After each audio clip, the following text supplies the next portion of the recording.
Hello everybody, James here, Storytime with Dutch Mantell, episode 58, We the People, of course.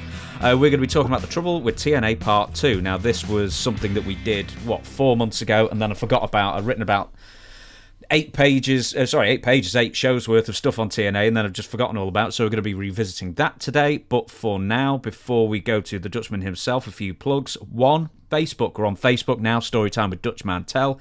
Links are in the description. I'm sure you'll be able to find it very, very quickly. And also, Dutch is on Facebook as well. And we have T-shirts. Where are they?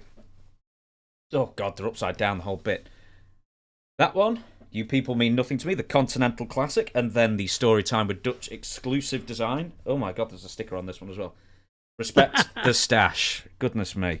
And we also have books as well. Dutch has 2, The World According to Dutch, and, of course, Tales from a Dirt Road. You can get them from Amazon if you want them signed. You go to Dirty Dutch Mantell with 2 L's at gmail.com and make your request there. Or if you want to buy a couple of my books, I've got Owen, Hart, King of Pranks, the greatest book ever written on Hart, and also Dwayne, The Rock Johnson, the People's Champion, written by me, both fine tomes, and 5 stars on iTunes. That's basically it.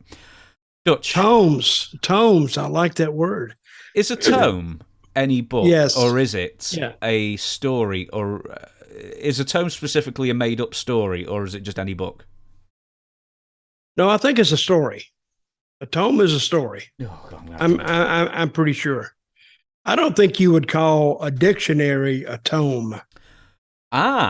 Well, here it is. A book, especially a large, heavy, scholarly one. So there you go. A tome for you. Have that. But I like the word. I really like the word. So, people write me and they tell me how much they enjoy the podcast. And I got to admit, I enjoy it too, because I'm a motor mouth. I talk and talk and talk and talk, which is why I used to make trips and they would go by fast, because I never would make a trip with anybody. Well, I may have at the start, but if they weren't a talker or a good listener, they were useless, because not only did the trip not go faster, it actually went slower. Because if somebody is over there and they're not adding to what I'm saying and making the conversation move, it could be a sad, drab trip. So I would but most wrestlers, they're good talkers anyway. And of course, this is how I learned most of these stories that I tell, my firsthand knowledge, and then the second, third, and fourth hand knowledge that I would get in the cars. So, and that's how I learned about the infrastructure of wrestling. See, when I was a kid, I didn't even know, I knew nothing about wrestling other than I could get it on my TV at 11 o'clock at night in black and white. And I wasn't a steady watcher of that, but my mother, she was a huge wrestling fan. So I got to watching wrestling through her. And she passed away when I was 13, but I remember the time she would just have absolute happiness when the good guy would win. And she'd be so mad when the bad guys won or went over or got the upper hand. So who was a favorites? Who was a favorites? Oh, this is not saying how old I am, but I'm old as water. But some of her favorites were George Becker. And he was old then. This was the old, what they call Charlotte territory.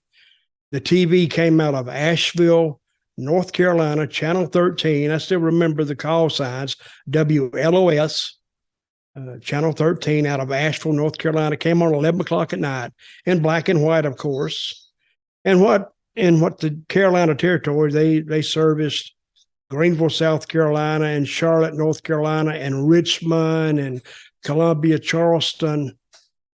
But the cutoff line between the Carolina territory and Georgia was a state line.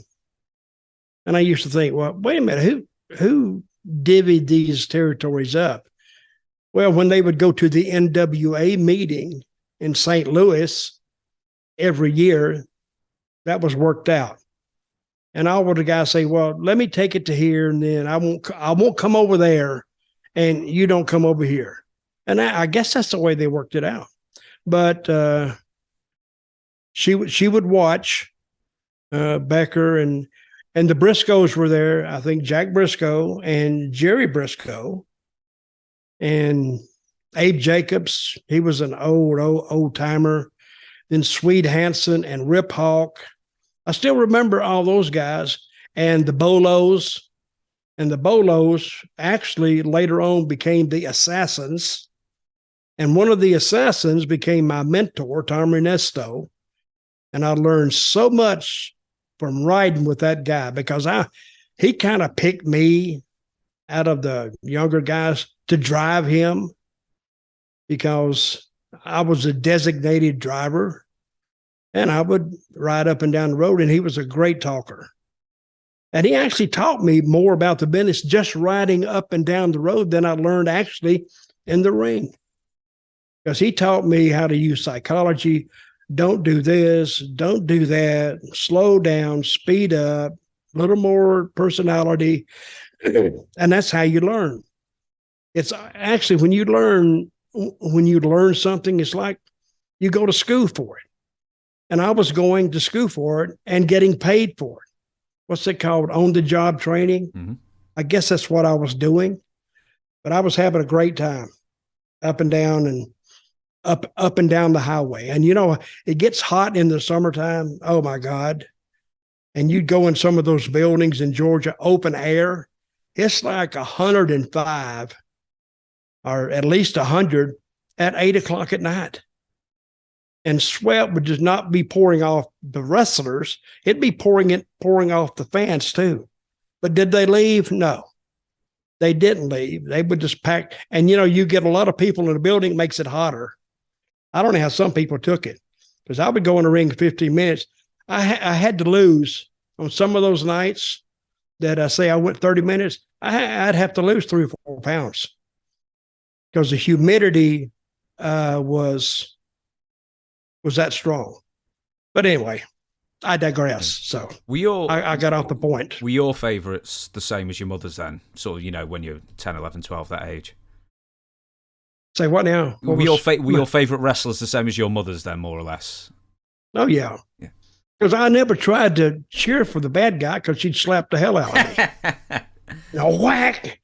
So, I bet you had did you have like a secret bad guy that you secretly liked but wouldn't like outwardly show it, or? Well, I did like the Bolos. And their secret was, and same as with the Assassins. Now, this is a long time ago, and nobody remembers them, I'm sure. Maybe a few. But hell, you got to be 80 to remember them now. But they're still on YouTube. But these guys would do interviews where they wouldn't scream and yell or raise their voice, actually, which made them, to me, more deadly, because they spoke matter-of-factly and they spoke well. They didn't stumble over the words, and they got the point across. What's that word? Subtly, S-U-B. But they definitely delivered a message. So sitting there, I said, damn, these guys mean business, because you have a lot of them come out there holler and scream, and, the interview was good. I mean, you have to have different type of interviews. But the two masked guys, the Bolos, who later became the Assassins, were actually my favorite bad guys, and were great in the ring. Jody Hamilton was one of them, and I'm sure a lot of people still remember Jody. But he weighed 300 pounds and could do a head scissors if somebody could hold him. But he just sits up there a second and takes you over. I mean, one of the best athletes I've ever seen in wrestling for his size. And he ended up working with WCW out of Atlanta, ran a school for a while. He had a son, Nick Patrick, I think, that was a referee. And I learned a lot from him too. He had a habit. I only worked with him a couple of times. Here's a story. I would go in the ring and he'd say, headlock, kid. I said, damn, he's going to let me take a headlock. So I take a headlock. I was happy. I was proud of myself. Take me over. Yeah. Damn, he's going to let me. I take him over. I'm laying there. Next thing I know, a hand goes up my back. You know how hairy I am? And he just dug into that hair and just ripped it out. My God, I just couldn't turn him loose. And then he'd go to the front where all that hair is, and he did, oh, brother. I wanted to scream. I mean, I don't know. It's like it's not even like somebody pulling the hair out of your head. This is out of your skin. Oh my God, it hurt like hell. So, but I got him back. I knew I had to wrestle him one night. So I went down to the drugstore and I bought me a bottle of Nair. You know what Nair is, right? Mm-hmm. And I took it all off. And he got in the ring and I could see him over there going, he didn't notice.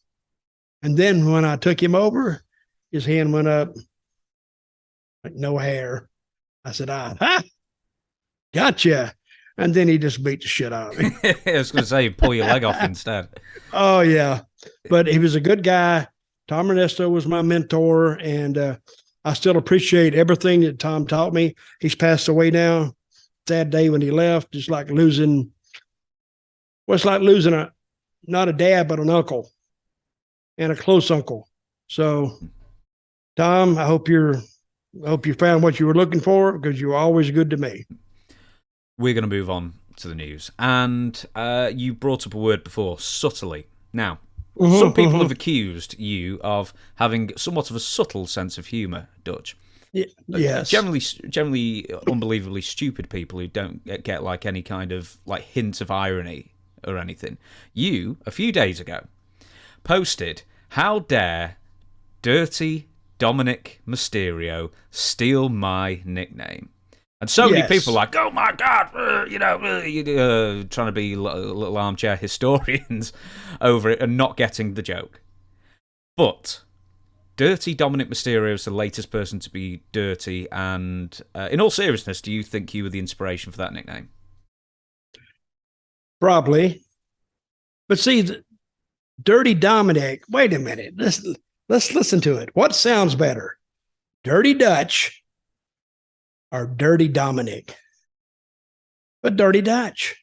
And it may be because you've heard it over and over and over and over. But even the letters D, D, M, it fits both ways. So I do think had to be considered to give him the dirty name, and it'll probably work. The kid's very talented. But hey, I earned the dirty on my own. Dominik, on the other hand, his ancestry was in wrestling, and now they pushed him with his dad for a long time, then turned him on his dad, then did this deal with Judgment Day. So I think his future really, really looks good, and I kind of take it now as a badge of honor. So. And they've been other dirties, but never like Dirty Dutch. I think I could agree with that as well. Where did the dirty prefix come from then? Did you come up with it yourself, or was it someone else? Oh, hell, myself, of course. I just didn't come up with the Dutch Mantell. Mm-hmm. I didn't know there was a Dutch Mantell. To the old timer Buddy Fuller gave me that name, and I may have told that story before. He was a shooter with Ron Fuller. In fact, we told the story. Yep, and that's where I got it. And later on, I said I need something in front of it. And Dirty Dick Murdoch, he'd already had the name, and I said, wait a minute, hey, DDM, see, Dirty Dick Murdoch, Dirty Dominik Mysterio, Dirty Dutchman, DDM. I just put that together. Weird, huh? Ironic, kind of. But I put the dirty on it. Of course, it's all stolen. We do that stuff all the time. Comedians do it like nightly. They'll hear a comedian on stage do a joke, and they'll go up and do the same one. People say, you stole it. He said, oh, who gives a shit? It's funny. But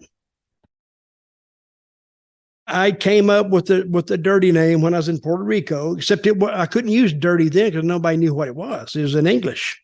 Mm. So I was Sucio, Sucio, and I changed it to Suzio, Suzio, which was the lazy C, which somebody said, that gets heat a little bit. So, but anyway. So you were genuinely, before you were dirty, you were Sucio, and then you translated it back. Yes. I was Sucio before I was dirty, but I could have been filthy, unwashed, but a lot of terms I could have used, but I used dirty. So which worked? I think there's currently a filthy Tom Lawler as well. He used to be in UFC, now he's a pro wrestler. Yeah. I was looking. You sent me a list of a few dirties: the Dirty Daltons, Dirty Dick Murdoch, Dirty Dick Slater, Dirty White Boy, which isn't really a prefix, it's just an entire nickname. Currently, there's also Dirty Dango, which is the former Fandango. So I didn't realise just like how many people had actually used that nickname, because I only really associate with you and Murdoch, really. Well, Murdoch, tremendous performer. You ever seen him? Yeah, quite a few matches, yeah. Brother, this guy could go to the ring. I watched him one night, and he said, "What's this, kid?" I went to the ring, and he took an arm drag, just an arm drag, and got up and sold it like he'd been shot. And the people were going nuts. He would get, and he'd sell his back, and he'd roll out of the ring, and he was... Watching him was a pleasure because you didn't know what he was going to do. And he was a big guy too. He was about 6'3", 6'4". And the thing about Dickie, and Dickie always liked me.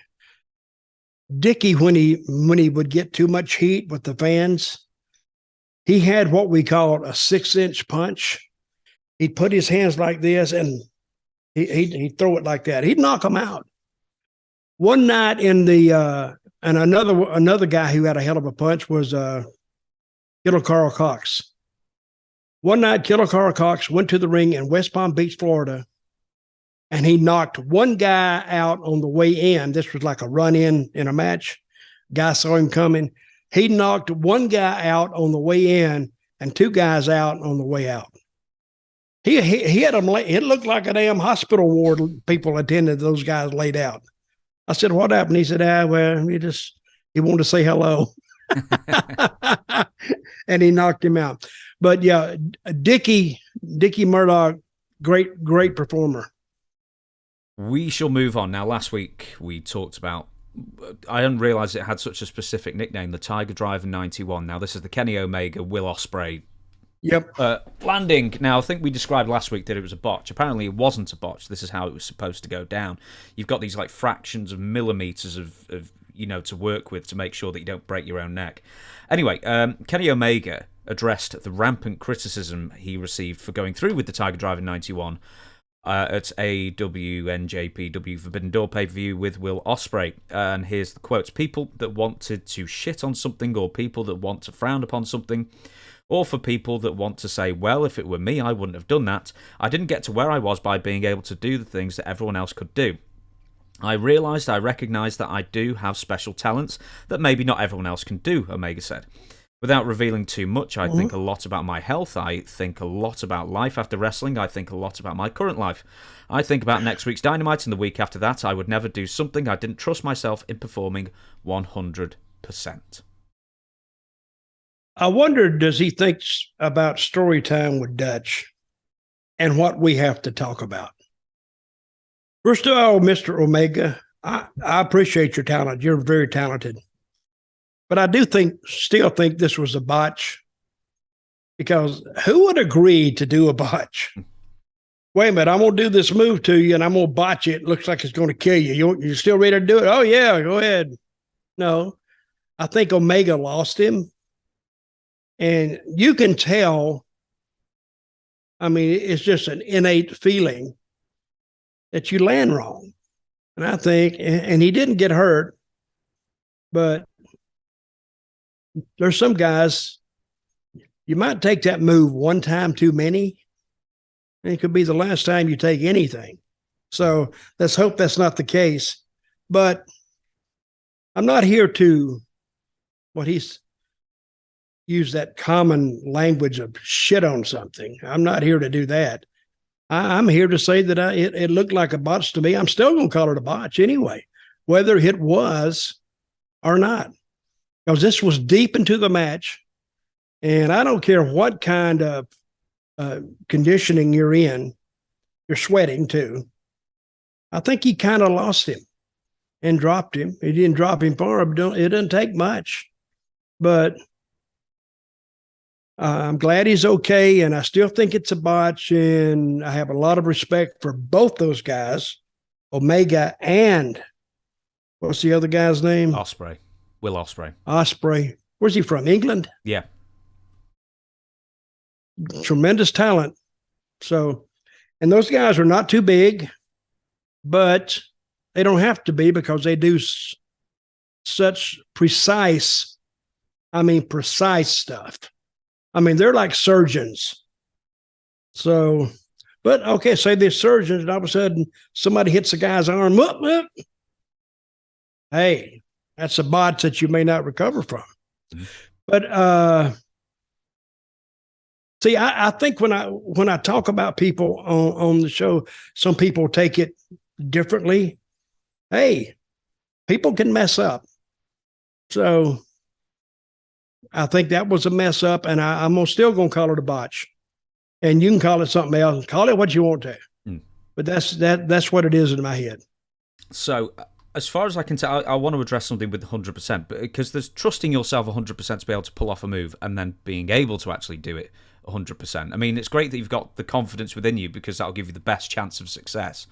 But nothing is guaranteed, and it's not like, let's say, a drop kick off the a standing drop kick kind of thing. So if you mess that up, like it's either you don't get off the floor enough, or you land slightly wrong.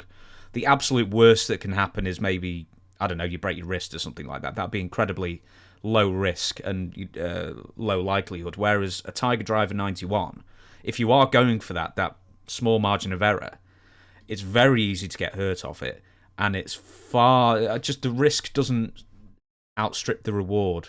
In my opinion, for it. Well, that's what wrestlers do. Wrestlers have a motto that I made up, by the way. Like doctors, do no harm.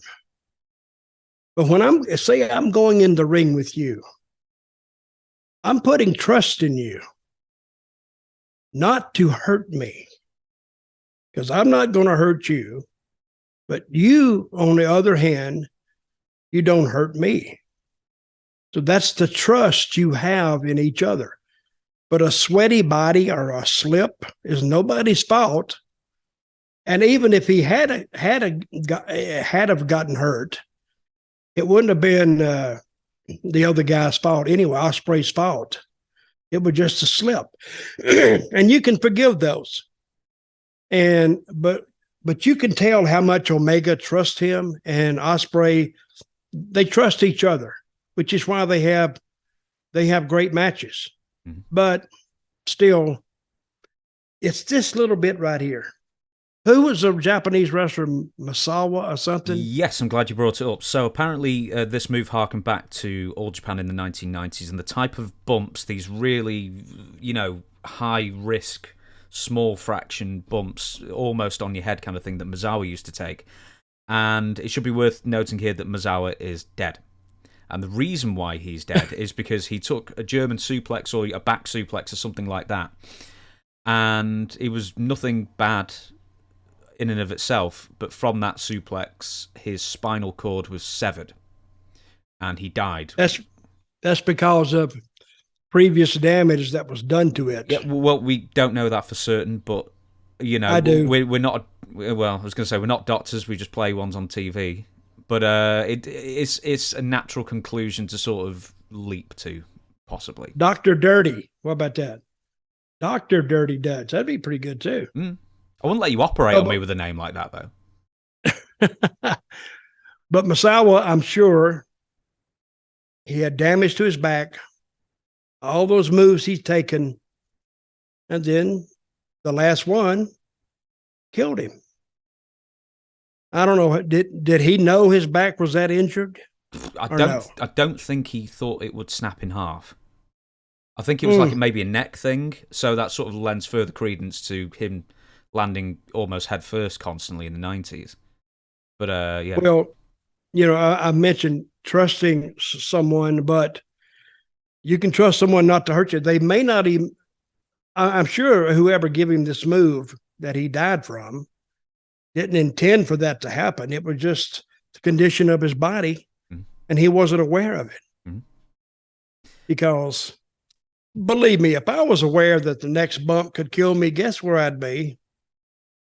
I'd be all trussed up and walking around, and you couldn't even talk to me, couldn't even touch me. And that's why some guys last longer than others, because they can tell for certain parts of their body has taken too much punishment, so they stay away from that.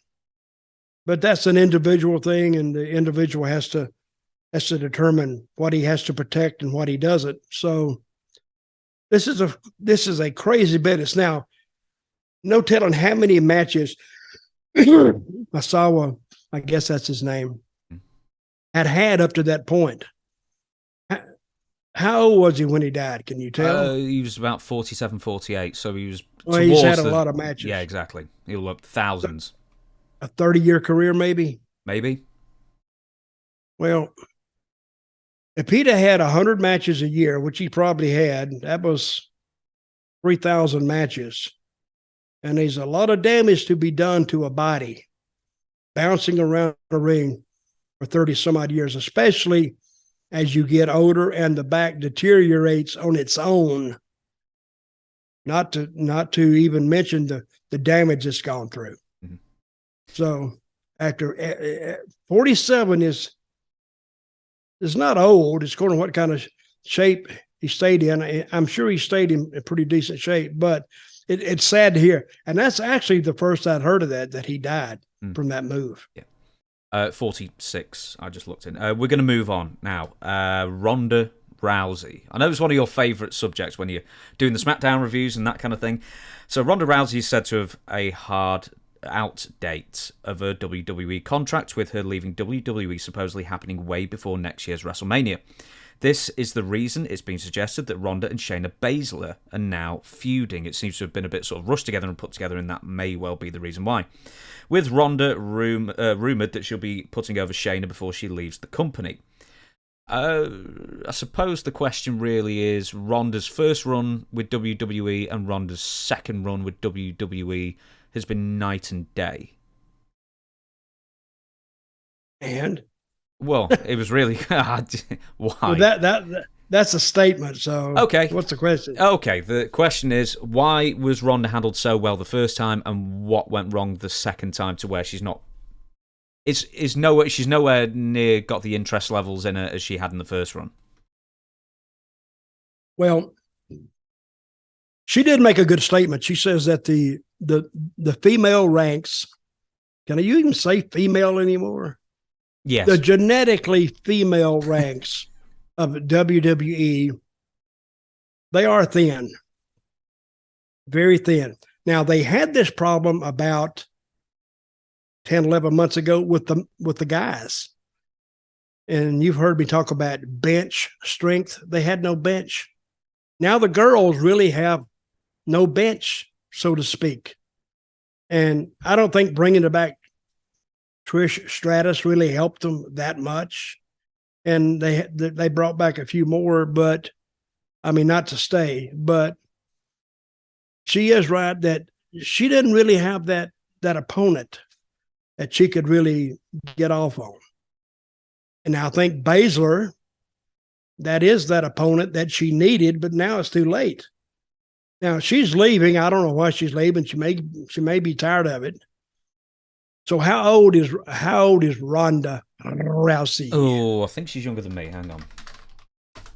She's 36. So she's the same age as me. There you go. Okay.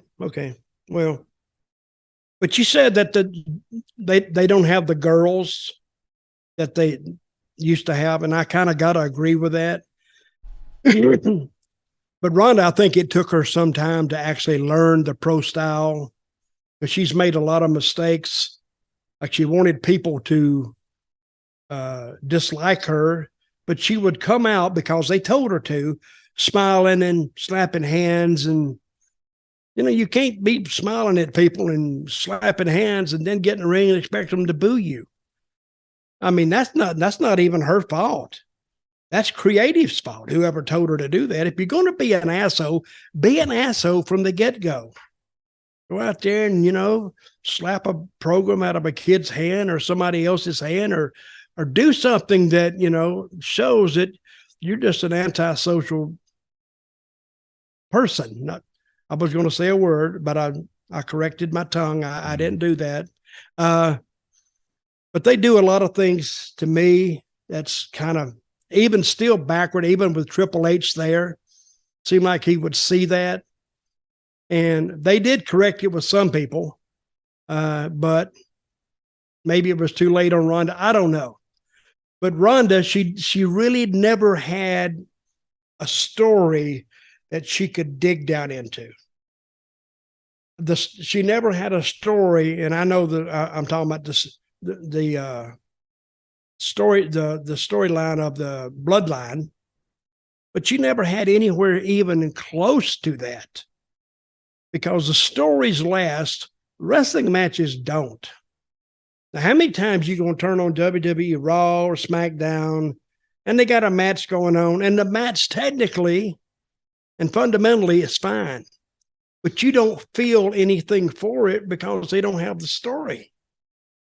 It's like, in the same way, let me put it back in a boxing context. You see two boxers, and they're back and forth, and they seem to be fairly well talented. But who do you pull for? Hey, I pick colors. I go for the guy in the red trunks, because I like red. A football game, you don't know anything about these teams, but I don't like the colors, or I don't like the mascot, or I don't like the cheerleaders. But you got to have a reason to like or dislike anybody. And I think Rhonda was a good example. You could dislike her very easily. Shayna Baszler, you could dislike her more because she looked tough. And how would you like to be on a blind date and all of a sudden Shayna Baszler Shayna Baszler comes through that door with that makeup on? Oh my God, what the hell? See, I've always made it a habit of mine never to go out with women that I thought could kick the shit out of me. It's just one of my pet peeves. I just never did that. But yeah, I would like to, but I do think also, let's go the other side of this.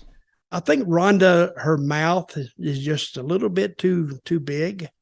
I think, or she got quoted a lot, and she would knock everybody else and knock the creative and knock this. And, you have to have a little bit of style to you when you say things like that, kind of sugarcoat it a little bit.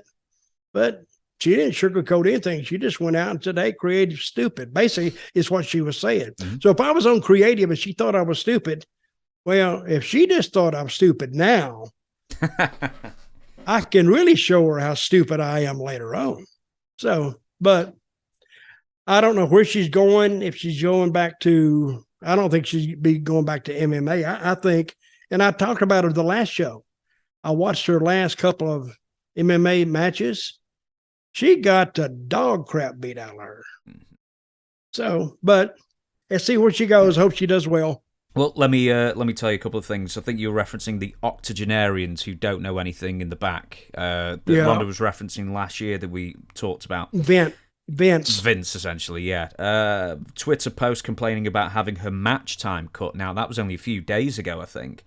And I think before she returned for a second run, or maybe even during, I can't remember, that she was complaining about fans booing her when she's supposed to be. And it's like there's nothing like.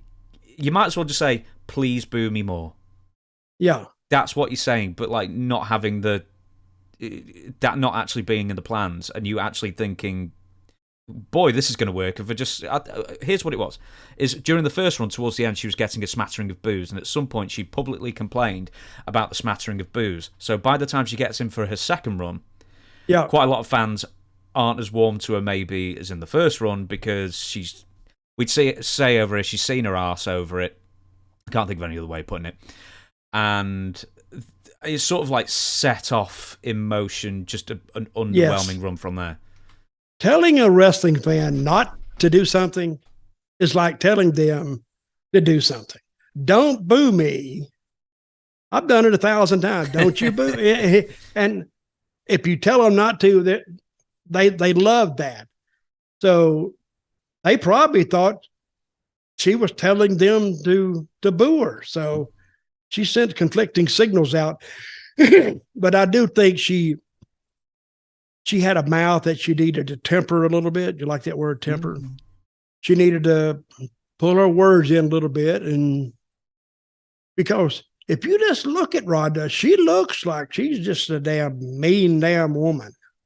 Straight up. If she looks, and I imagine, wait a minute, I wonder what her husband thinks.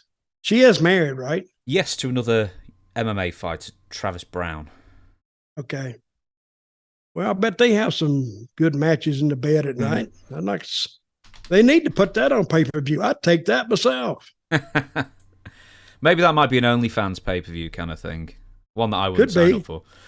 We're going to move on. I forgot to bring this up last week, and I forgot to bring it up the week before as well. But AEW's first game, Fight Forever, has been released. I'm sorry, there's just more interesting things to talk about. Released to fairly mediocre reviews. It seems that it was originally intended for release quite some time ago, but I seem to remember, I've not written this down, I seem to remember there was an issue over the copyright of the name, or the trademark of the name Fight Forever, maybe. And then back in February, Kenny Omega blamed release date delays on having to scale back on some more extreme content to get the game an ESRB teen rating, so he could be sold to the kids. Also, CM Punk was removed from the cover art, so that's basically all they seemed to do in that year.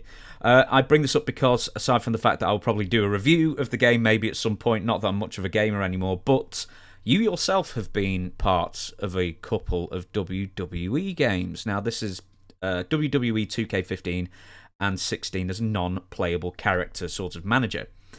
I was wondering, what kind of involvement, if any really, did you have in participating in, not making the games, but, making yourself available for, visuals and audio recordings and all that kind of thing? How much work did you need to put in?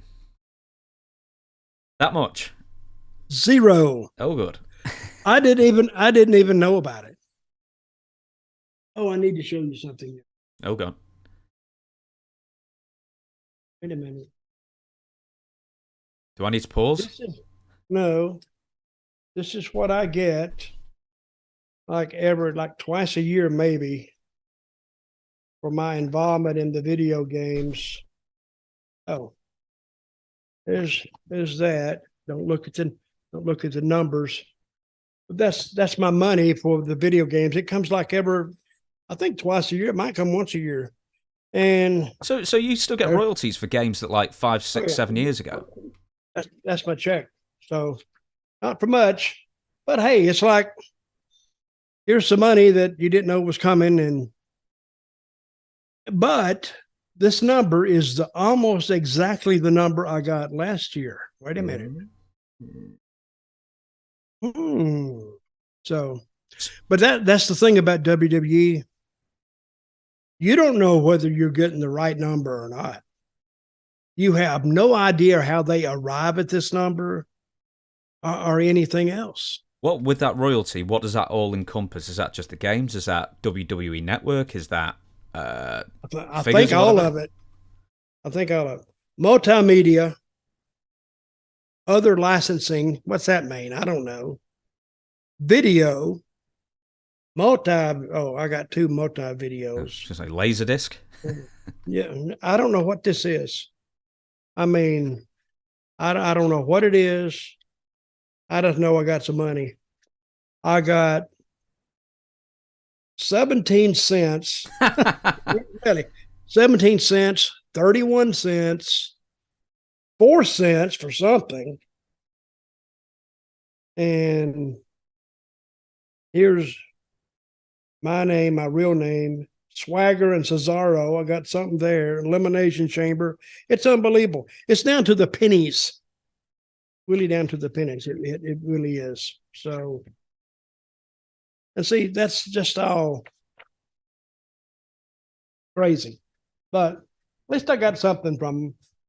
I mean, I had worked for them in, I don't know, since 2015. What is that, 8 years? Mm. And they still send me some.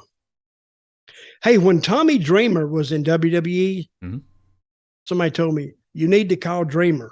I said, why? He needs to talk to you about something. I went, what? So finally, I called him one day. He said, where in the hell have you been? I said, well, I've been around. Why? He says, I've been trying to get this check to you for like 5 years, 4 years or something. And I don't know where you are. And I give him, an address to send it. I said, what's it for? He said, it's old royalties. And the check wasn't much, really. But he just had it on his desk. And, when the check is not delivered or cash, it really upsets bookkeeping because they're always having to make a special notation that this check was never cashed or something. And it was more of a pain in his butt than it was in mine. And again, check wasn't big. This is the thing I want to bring up. A lot of guys used to want to write books, which I have, by the way. I've written books, and I self-published them myself because I made a hell of a lot more money doing that than, say, trying to go through WWE. Mm-hmm. So, and if you want one of my books, I won't tell everybody, Tales from a Dirt Road or The World According to Dutch, email me at Dirty Dutch Mantell with 2 L's, gmail.com, and I'll get right back to you, and I'll autograph these books and do whatever you want. But say I do a book and I sell it for, which I don't, say I sell it for $25. Well, it costs me $5 or $6 to do it myself. But with WWE, if they sell, and I will make off that book maybe $15, maybe $12. I don't know, according to where it is. But with WWE on a $25 book, guess how much I would make on it? $1 maybe. Maybe $1.25. Because you hear all these books, that made the New York Times bestseller list. Hell, that means nothing. I mean, if you sell 100 books, it means you might have made, I don't know, $10 or whatever you make. I don't know how you make more than that, but still, their return is not very good for the author. I even had a Regal tell me one time. He said he wrote the book, expected some big returns. It didn't come, and he said, I've written my last book with WWE. See, you don't know that when you write a book. You're proud of yourself for writing a book, and then all of a sudden, people love the book, and it's great, and it could be great, except the payoff is really not there because WWE is found out they don't have to pay that money. Mm-hmm. So I guess they figured out some things. And it's like the same way we've never talked about how a payoff is determined. There have been theories. Well, I'll tell you the theory. Not the theory. This is the real deal. I've done it. What was the theory you had? Okay, let's go back in the days of the territory. Okay, let's go back to Memphis. Okay, and say the house was $10,000 and you had 14 guys on the card and a referee. Okay, how would you do that? I'm trying to think of what you've said. So in the past, the champion or the headliners get a certain percentage, maybe half as much for the undercard, and then everybody else just gets whatever's left. Yeah, well, maybe. Actually, I know. I've got the answer. It was talent a third, promoter a third, and running costs a third, wasn't it? Yeah, it's a book of thirds. Yeah. The promotion gets a third, and so they get $3,300. That's what the promotion has made just for itself. And the cost of running the show, the publicity, should be a third. That's another $3,300. And the talent gets a third. So they get $3,300. So if you divide 14 into $3,300. Hang on. Do I have to pause this now while I do it? Well, hang on. It's maybe like $270, $280, something like that. Okay, say 300. No, I'm wrong. 235. Okay, $235. So if you paid everybody on that card the same thing, everybody would make $240. So now back in the 80s, $240 is not bad. But you wouldn't pay your main event $240. You'd probably pay them maybe $500, $600. And then, of course, how many you got there. And I say the lowest payoff on that card would be $150. Main event getting $600, but it would come out at $3,300. And then the referee, they would work him in there somewhere. He'd get like $100 or something. But who knows? That's how they do it. Mm-hmm. Because when somebody, say a promoter, sees $3,300 and he goes, the talent, they don't know what the house was. They didn't count the money. They didn't count the tickets. So I'm going to knock it down to $2,500. So I'm going to take $800 off the top because they get first count. I'll take $800 and then I'll pay them off from that. Because what's the talent got to argue about? Nothing, because they don't see any figures. Those are hidden. And that was really the big concern all these years with they were getting screwed on the payoffs. And possibly they were, because they didn't know the office that week bought them some more new typewriters or some more scanners, or the guy he had to fix his car or what. But the office and the management, they get first count, and the talent either had to accept that or just be pissed off and move on. Now, there were a few good guys who paid well in the business, and it was in Houston, Texas, was probably one of the best. Paul Botch. I worked a match there one time. I got $600 or $700 in the second match. I went, what the hell? I thought they'd made a mistake. I didn't say anything about it, but I'd never had a payoff to be that low on the card before. But I mean, they had a sellout, a big house, but $700. Listen, you go back in the dressing room and put your wrestling stuff on and put your boots on and talk to your opponent, who you hope doesn't hurt you. And you walk out there and you spend, and from the time you walk out of that dressing room door, you walk back in that door, might be 20 minutes. But that's going to the ring, getting introduced, coming back. Say it's a 15-minute match. But to get $700 for that for 15 minutes, and you didn't have nothing to do with drawing the house, you were just on the card. That's a great payoff. Was it because he was selling out the houses consistently, or did he charge more for tickets? Or who's that? Paul Bosch. So he paid as he was supposed to pay. He paid the third, the world of thirds, the story of thirds, and he took his third, which is on $100,000 house back in those days. That's $33,000 he would make for himself. So he didn't probably need to take any more money from the wrestlers. He could have. Mm-hmm. And the promotion made $33,000, which is him. So he's made his money. So he shared the money.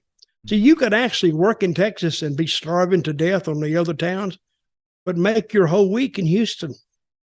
You really worked to be on the Houston card because his cars did well, and his big shows would probably do, they'd probably do 100,000 maybe even back then, but maybe not that much. But he was a good payoff guy. Let me ask you, I don't know if I'm ruining someone's question for the next episode, but of the top three, I'm assuming Paul Botch is in there.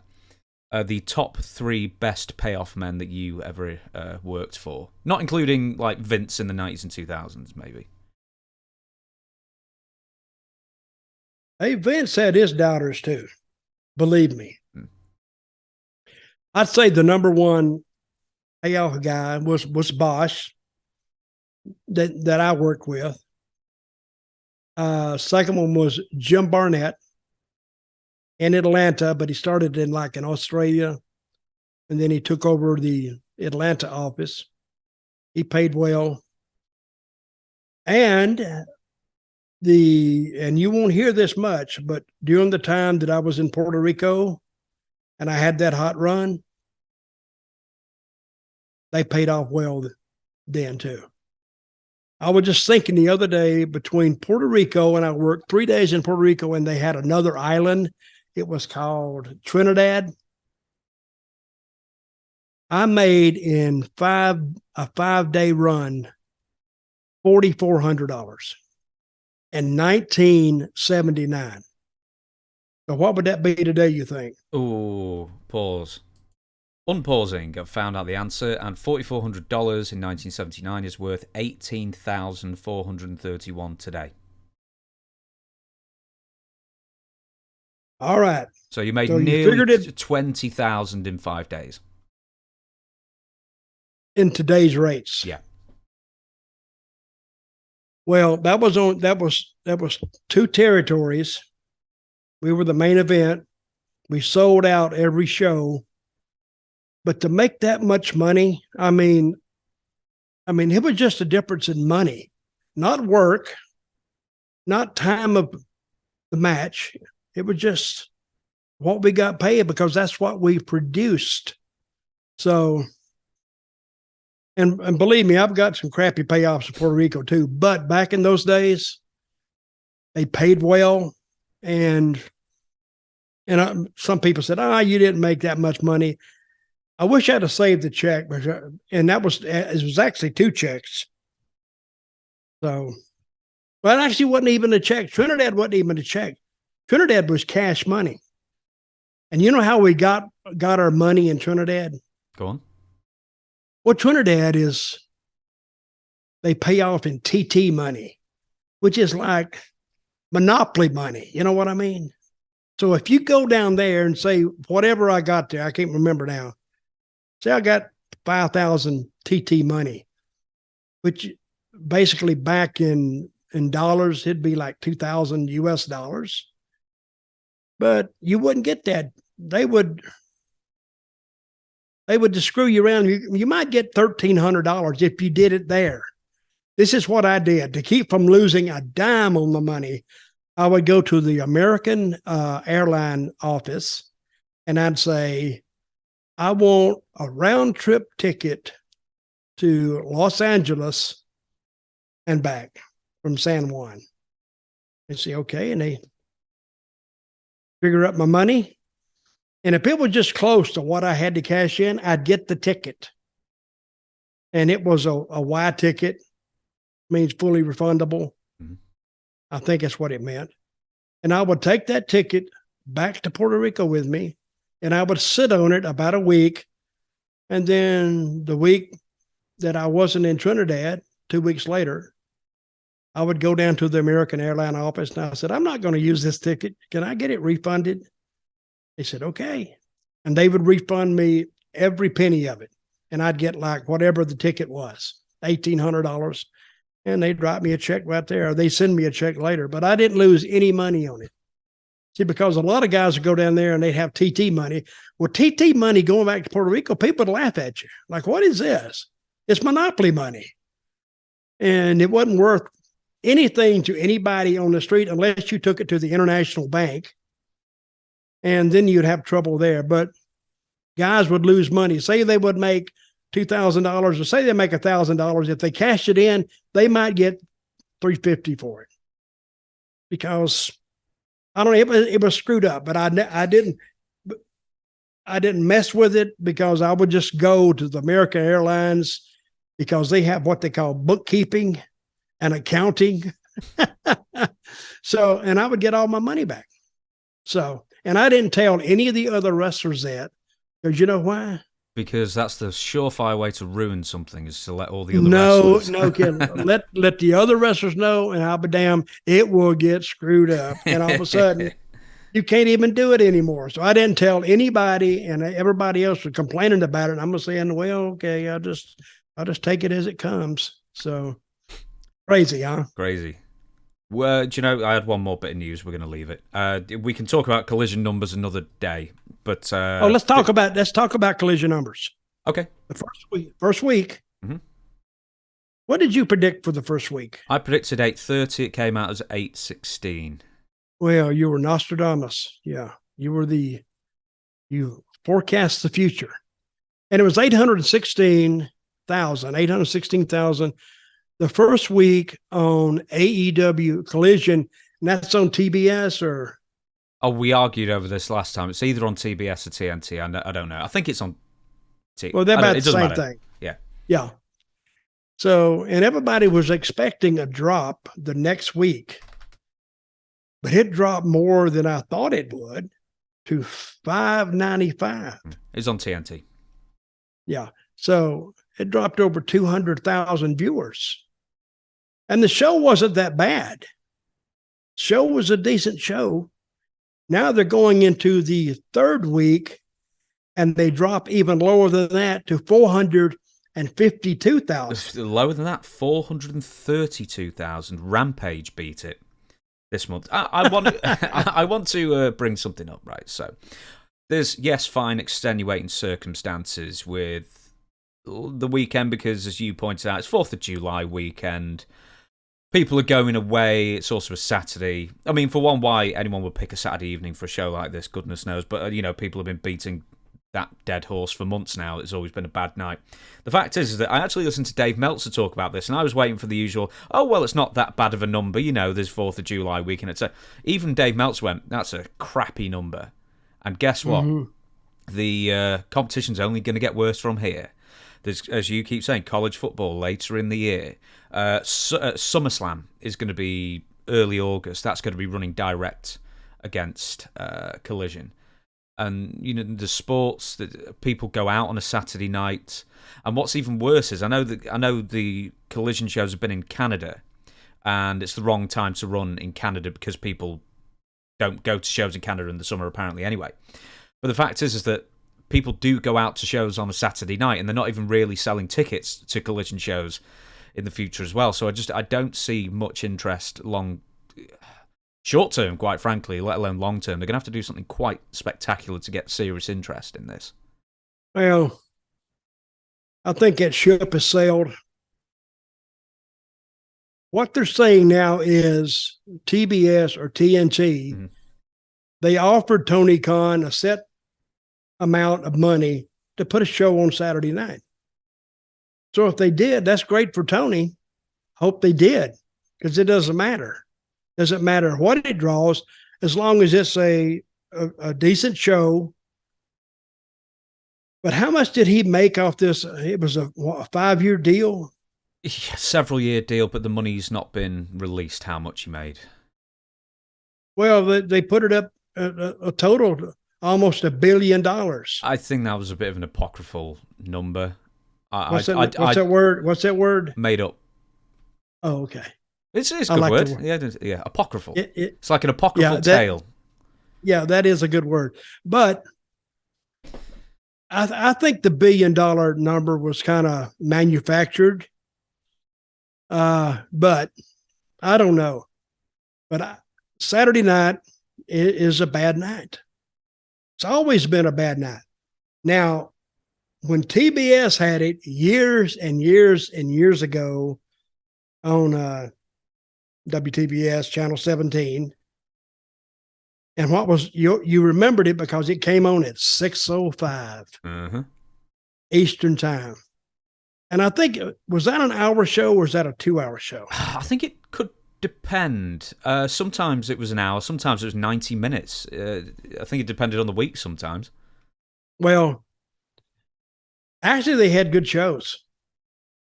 I enjoyed them. And they did great business off that.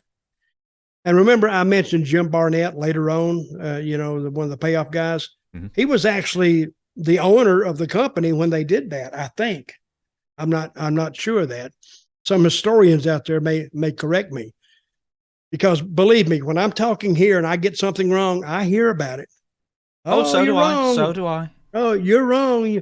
What are you guys smoking? Yeah, we don't do corrections either because we just sort of move on. We move on with our lives. Well, and hey, I've always lived by this motto. Never let facts and stuff get in the way of a good story.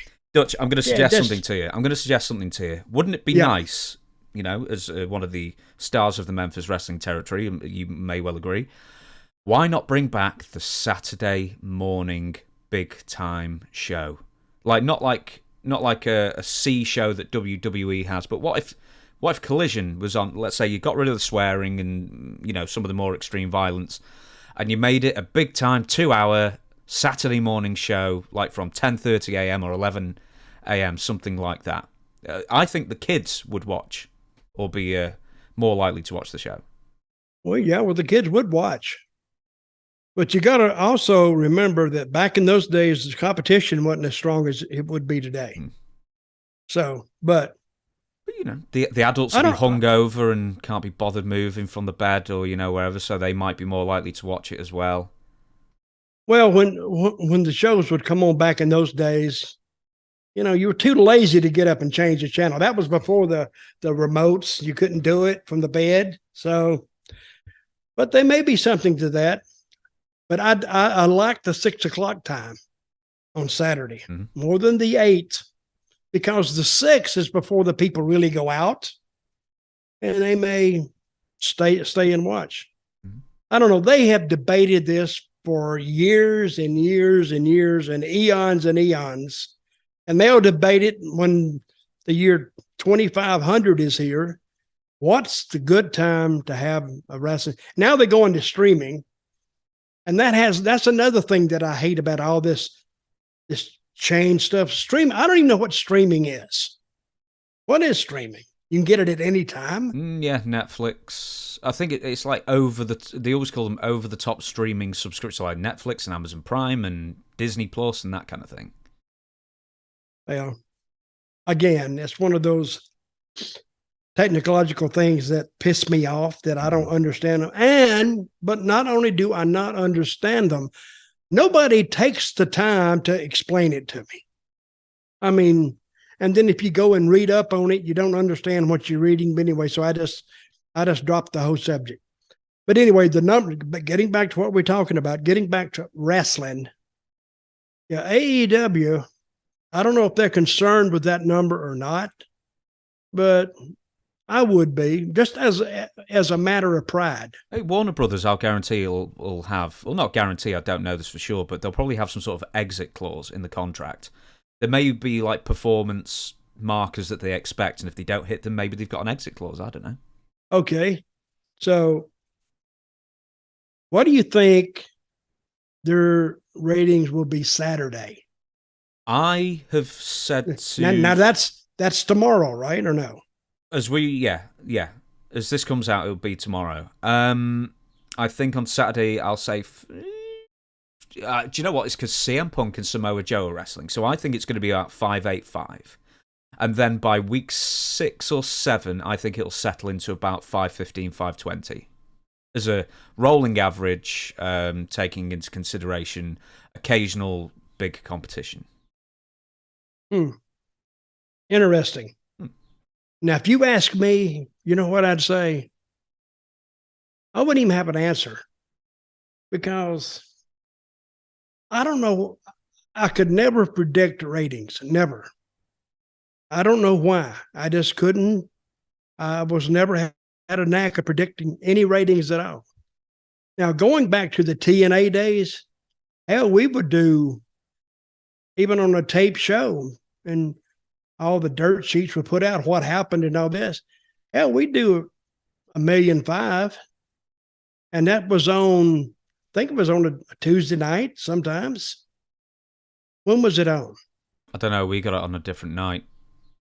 No, we didn't have a Saturday or I have no idea. But Thursdays? Seems to think it was Thursday. Maybe it was Thursday here. I don't know if it was Thursday. Anyway. Yeah, it was Thursdays. It was.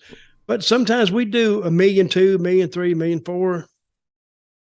Our biggest audience, I got to get this out. Oh, no. I'm going to stop you there. I know what it was. We explained this. This was Gail Kim and Awesome Kong. 3.4. Mm-hmm. And the only one that beat it was Hulk Hogan and Eric Bischoff with their debut. Yep, that's right. Mm-hmm. That's the only one that beat it.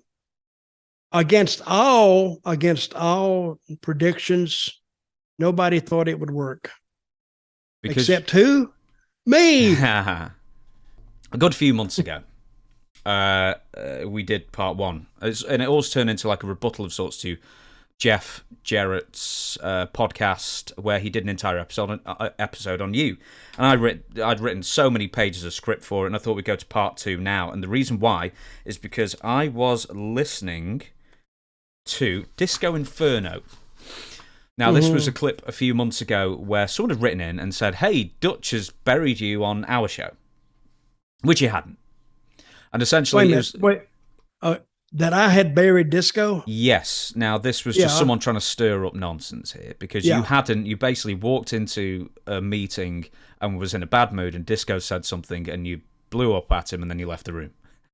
Yeah. So, anyway, that sort of led me on to listening to the entire clip, and he mentions that you and he both used to vent your frustrations out at Jeff Jarrett over the positioning of the cameras for backstage vignettes. Now, you and Disco argued that the fans have now accepted that cameras are in the backstage and basically wrestlers act in front of them without acknowledging the camera. And Jeff Jarrett always wanted to have an explanation for why the camera was there. I've sort of given away half of it there, really. But why don't you tell me about those arguments that you had with Jeff? Okay, I had a deal. We had a deal where we had like the roaming camera. And we had two guys that were like little assholes. And I can't remember their names now, but they were a team and great workers. And one of the guys, he didn't want to do it. He says, no. And all he wanted to do was wrestle. And these were Canadian guys. What's this? I can't remember their names, but they were great in the ring. I said, listen, you're the roving camera and you catch things. And it sounds stupid, but I would have a camera and it would come around the corner a little bit. Whoop, whoop, whoop. You can see me.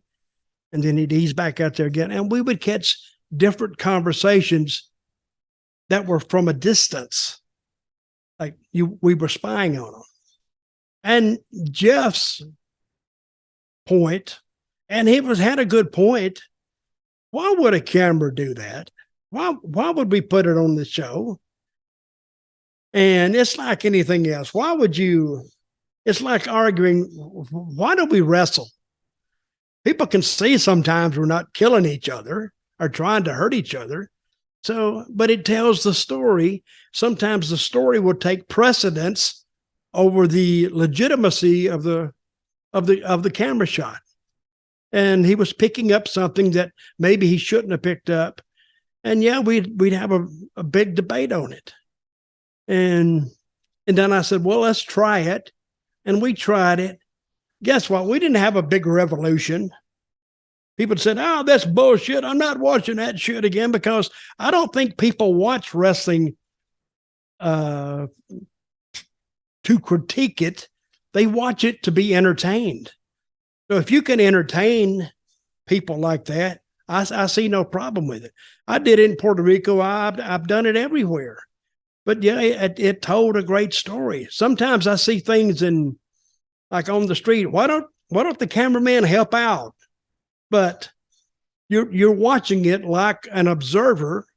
And yeah, there was a lot of debate about that. Did Disco say he agreed with me? Yes, he said he was on your side.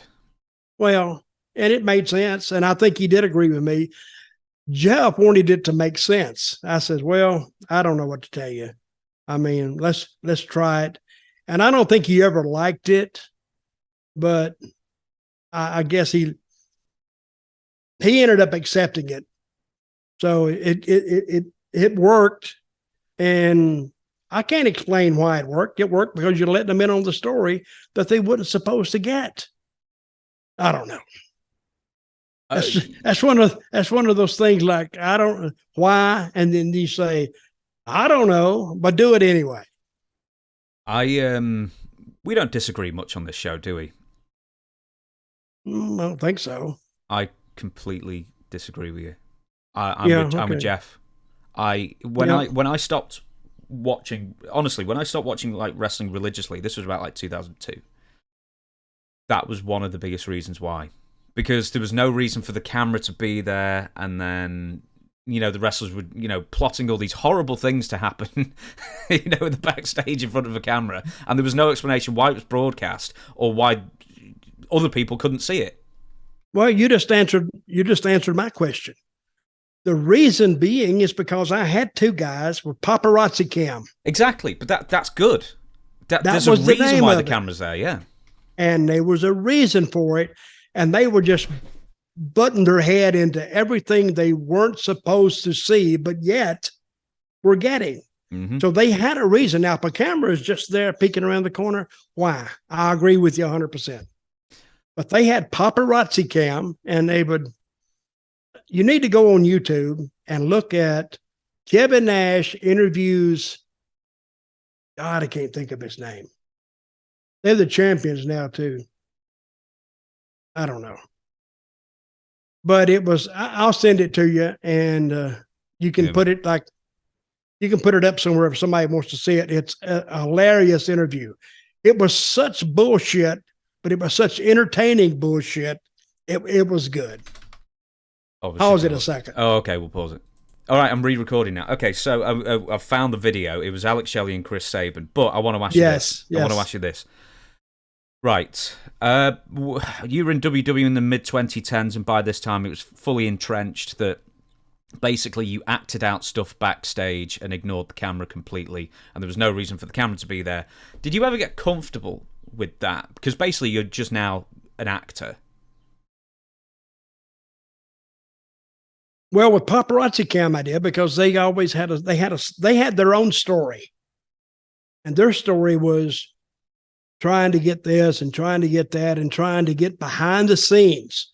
They were bringing behind the scenes to the fans because they thought that's what the fans deserved.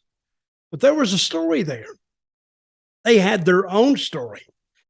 Now, if a camera just shows up unannounced, just there, why would they do it? I'm agreeing with you. We'll move on. I can't remember if we talked about this or not on the previous TNA episode, which is months ago now, but I'll bring it up again in case I did. TNA's ratings on Spike were fairly solid, but the amount of people watching never translated into pay-per-view buys. Now, from the original weekly pay-per-views where the Jarretts were being lied to about how many buys they were receiving, I think they were told like 80,000 per week in the weekly pay-per-views when it was actually like 8. That was the first week. That was the first pay-per-view. Yeah. They set up 80,000 buys. And the guy only worked there, I think he quit that week. I don't know where he got his information, but everybody was, hey, when I heard 80,000 buys, I went, damn. And I forgot what the pay-per-view, what the price they charged for pay-per-view. It wasn't cheap, though. No, it was $9.99 or $9.95 or something. So they sort of span it. as hey, if you buy 4 weeks of TNA pay-per-views, that still it works out as less than one WWE pay-per-view, and you get so much more content for it. So I'm trying to think. Yeah, it was that price at one time. Mm-hmm. Yeah, for the first ones. I thought it went up into the 30s and 40s later. Yeah, they were for the monthly ones later down the line. But I want to ask you this. TNA Impact has never really found sustained success on pay-per-view. And I think the most they ever did was for the first Samoa Joe Kurt Angle match. And the real question is, why couldn't TNA ever translate viewers? Because, as you say, 1.5 million a week. Why could TNA not really translate or convince viewers to actually plonk down money to watch the big matches? That's a good question. If we had the answer to that, we would have figured it out 20 years ago. But I don't know. I mean, the cards were good. To me, this is what I thought. I thought we wrestled actually too much. And we didn't entertain as much as we wrestled. And the matches were great. Like I said, but how much wrestling can you... We needed more stories. And on a pay-per-view, if it's a 3-hour pay-per-view, you can have... And it's like anything else. You have the 3 matches up front are for the wrestling fans. Then you get into your stories for the second 2 hours. And I think that would probably be 4 stories at least, maybe 4.5 because you're starting another one. I think we needed more of that. But we were X division heavy because these were guys, cruiserweights, that did great stuff. And they're still doing it today in WWE, but they do so much that the flash appeal of it goes away. I mean, and I think everybody knows what I'm talking about. If you do zing, zing, bing, bing, bop, bop, slow down. When I first started wrestling, I would do that almost as fast as I could go. Me and this other guy, Ted Oates, who I actually learned the business with. And I would get to the back, and my mentor, Tom, or Jody Hamilton, they were both helping me. They say, slow the F down. Let it, whatever you've done, let the audience absorb it. And you're just going too fast. Because I may have done I did a series of 4 moves, 5 moves. The second move could have been devastating, but the other 3 wipe it out. Because now it didn't hurt me, didn't slow me down, didn't stop me, but I could do 3 more moves. And I don't know if that makes sense or not, but slow down. I think what you said was not enough story, too much wrestling. I think TNA could be accused of giving away too much on free TV at the time. I mean, AEW can definitely be accused of that as well. And probably WWE, actually, to a point. But the reason probably why Kurt Angle versus Samoa Joe did the most buys in history, some 55 or 60,000, was because of the intrigue. Because Kurt Angle had not wrestled on TV, I think, at that point. And they'd never seen the two wrestle. And they had a good story going into it. I think the only criticism is that maybe they went into the Kurt Angle Samoa Joe thing like right off the bat, and maybe that could have like built up over a couple of months. But other than that, I don't remember the surrounding, or I don't know how we did that, but we made it something that it wasn't advertised to be. And I did that. Mm-hmm. I told Joe to go out there and say, if you don't win, tell him you're going to quit. Oh my God. You'd have thought I'd have slapped Dixie Carter's mama or something. Oh my God.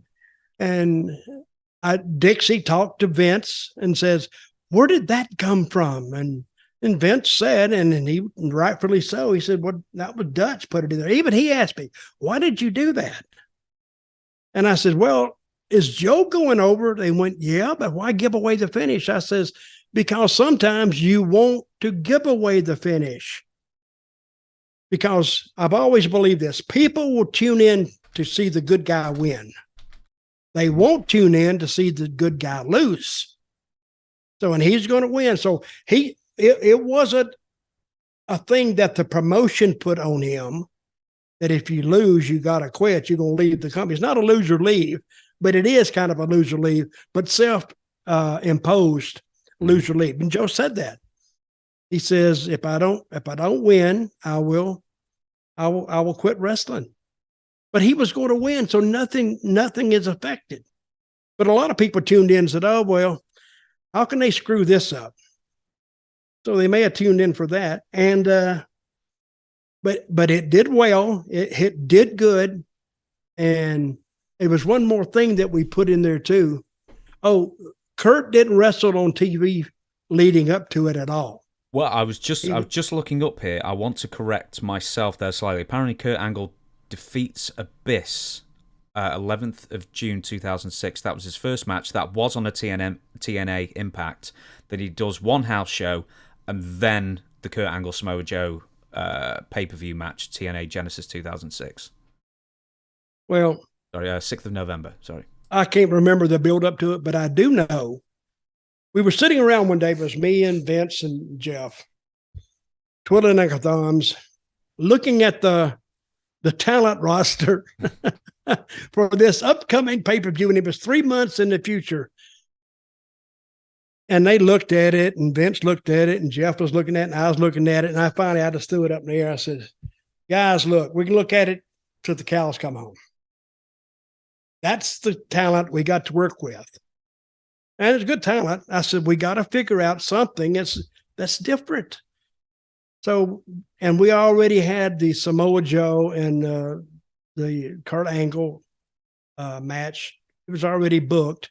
We just didn't, it was just booked, just names. I said, why don't we promote this match? And I've told this story before. I don't want to tell it again. They said, what do you mean promote it? I said, make it special. Let's make it big. And that's why we took Kurt off TV, where he just talked about Kurt didn't have any matches on TV, and he just talked about Samoa Joe. I do remember one time he took a yellow chalk, and it's like a crime scene marker, and he drew Joe laying on the canvas. So this is going to be you at the pay-per-view. Joe, we actually took him off TV too, where we just showed him training.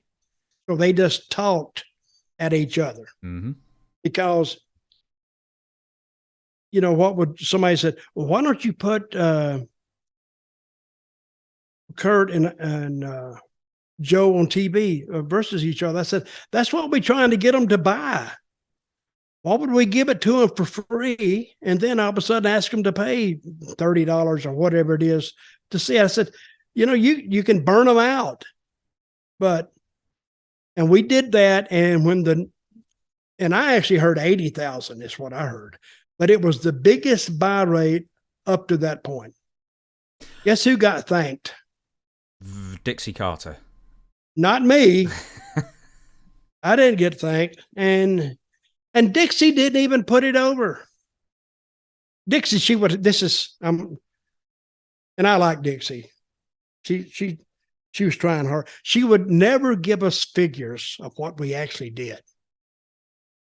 You know, to kind of figure out, you know, you need to know if you're going to go up or down. That's an intricate number that you need. If last week did 30,000, what did this month do? Or last month did 30,000, and this month did 34,000. Okay, what did we do that get it to 34?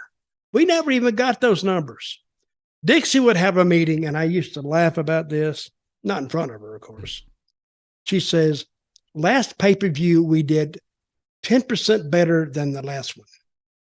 Well, that don't tell you nothing. You could say, well, last pay-per-view did 100 buys, but this month We jumped. We got 10% better. We did 110. Those are horrible numbers anyway, but we didn't even get that. I think they took those numbers and they wrapped them up and folded them up, and they stuck them back in their safe deposit box where they had the key. That's what I'm suggesting to the State Department. Any secrets they got, don't put them in any safe in D.C., Washington, D.C. Find that safe that Dixie had because nothing ever escaped from that safe. No numbers, no nothing. But working in TNA was different. Let me say that. When you're hired, in fact, before you're hired, I know you were at the first episode of TNA, and then you sort of go back to Puerto Rico for a year or so. But this is an honest question. I know you're good friends with Jeff, but was it a problem for Jeff Jarrett to be the main star and focal point of TNA straight away, considering that everybody by 2002 pretty much had the internet, and pretty much anybody who was a fan of wrestling would have known that Jeff Jarrett was the co-owner? It's not the same as, like, the old days where, let's say the star's booking himself and that kind of thing.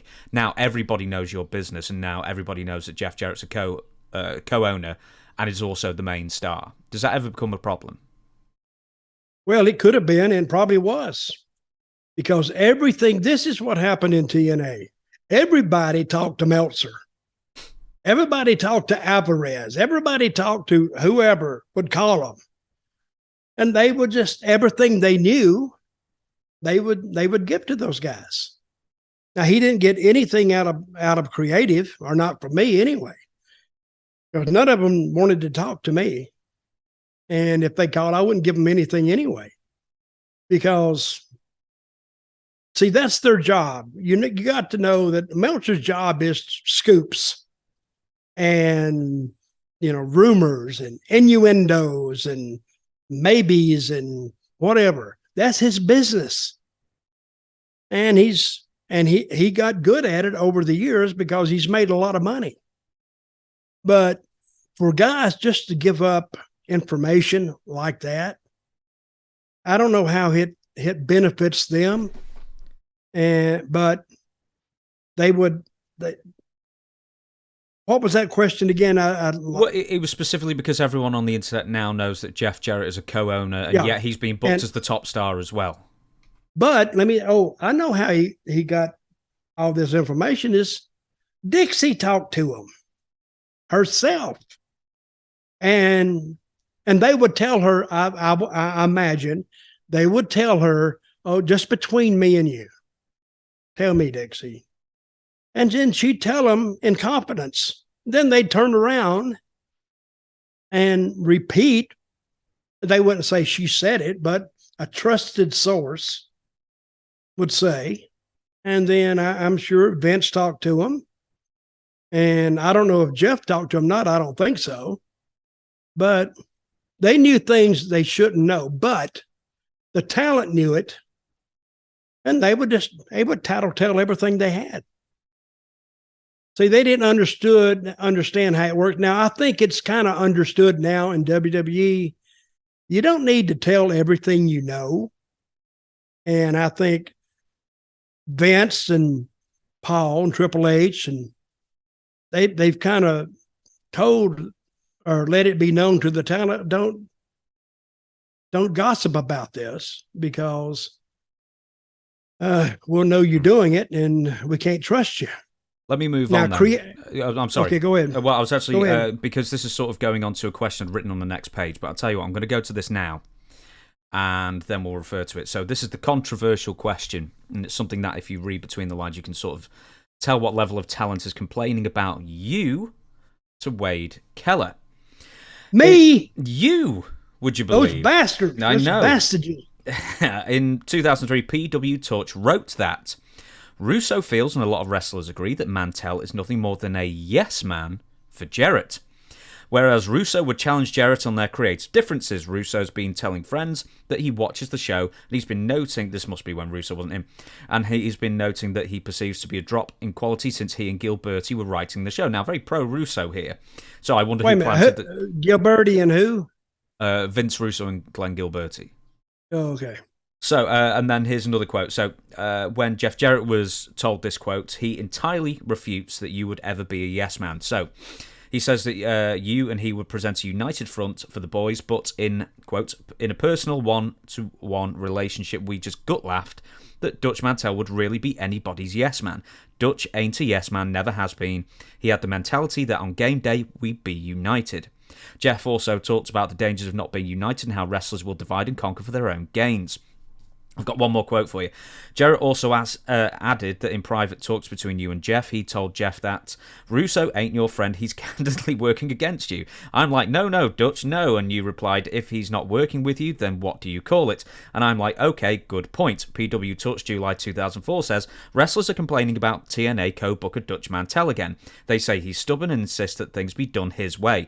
You can't even suggest anything to him, one wrestler said. A second wrestler said, whoever that is, said that Mantell and all the TNA officials seem to have a take your money and keep your mouth shut or we'll keep you home attitude. There's a lot to digest there. Yeah. Well, first of all, you want these guys to contribute ideas. Some of those ideas sucked. And some of those ideas, even if you adopted them, you couldn't get into them right away. Talent didn't understand that. Talent says, well, I don't know why. And I don't mind Talent doing that because if Talent didn't, I want Talent to think they should be the main event. You want Talent to think that. Otherwise, what's the purpose? But see, they were going at, Dutch don't like it. I don't like a lot of things, but you got to have somebody say yes and somebody say no. If you just say, well, maybe this, that, and the other, you're still in the same boat. So, yeah, some of that stuff, most of it, and it was from a lack of experience. They didn't know where this was coming from. And the united front, you have to be a united front against the wrestlers because Jeff did say the right thing. They will divide and they will conquer you because there's so many of them. And they say, oh, that Dutch, he's horrible. He's this, he's that. Well, I've been told 1,000 times no. So if you get told no, did the guy tell me no because he doesn't like me or he doesn't think the idea is good? Because they would take it like I didn't like them. The idea didn't fit what we were doing at the time. And I could say 1,000 things. Perception is reality sometimes. They're going to believe what they were going to believe. And most of them in TNA that were there then are out of the business now.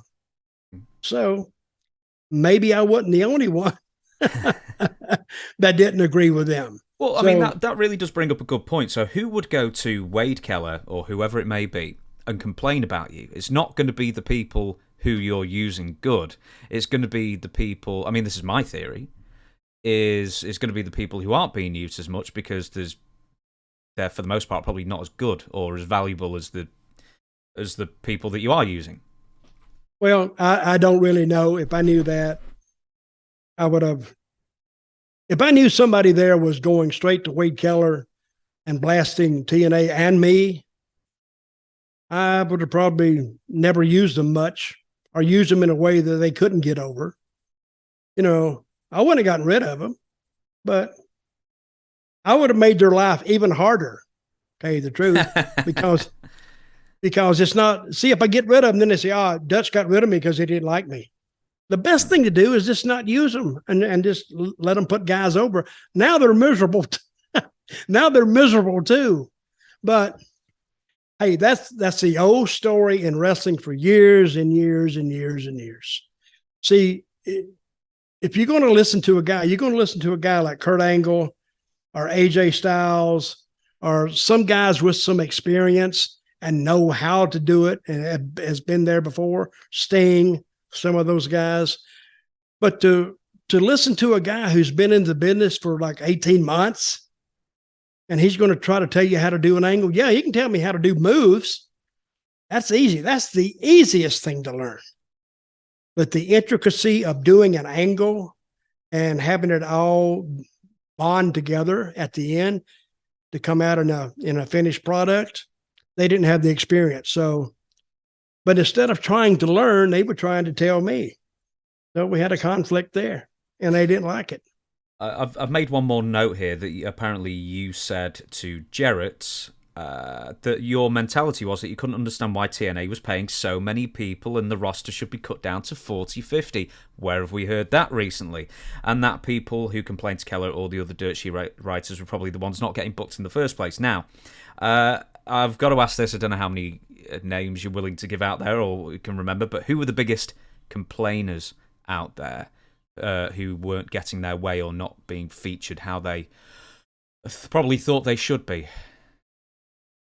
Well, again, I'm going to go back to, I don't mind somebody complaining. I don't, because I said just a few moments ago, if they don't think they're main event material, they shouldn't be there. I mean, you got to think you're the it. You got to think that, hey, if they just use me right, and I don't blame them for that at all. I was the same way, but I couldn't say who the biggest complainers were. Probably all of the X division, because I wasn't and they founded that company on the X division doing all these crazy stuff, which is fine. But you got to have some stories with some heavyweights to draw some money. I mean, to draw interest. And I did a lot of, I actually learned to tell better stories then before I went to, no, I'd already been to Puerto Rico. I was taking my Puerto Rico experience and putting these stories together. One of the easiest guys to work with was Abyss. Because when I would give him an idea, and I would call him, I called him one time an idiot savant. You know what an idiot savant is, right? It's like somebody who's stupid at everything apart from like a genius at one thing. Yeah, that was not Abyss, was stupid at everything. He's a pretty smart guy. Yeah. But he would take this idea I would give him and he would work on it. He would work on it and he would work on it. Then a day or two later, he said, hey, I got this idea. And then he would give me what he had so far. I said, keep working. And he would eventually get it and hone it down. And it would almost be perfect.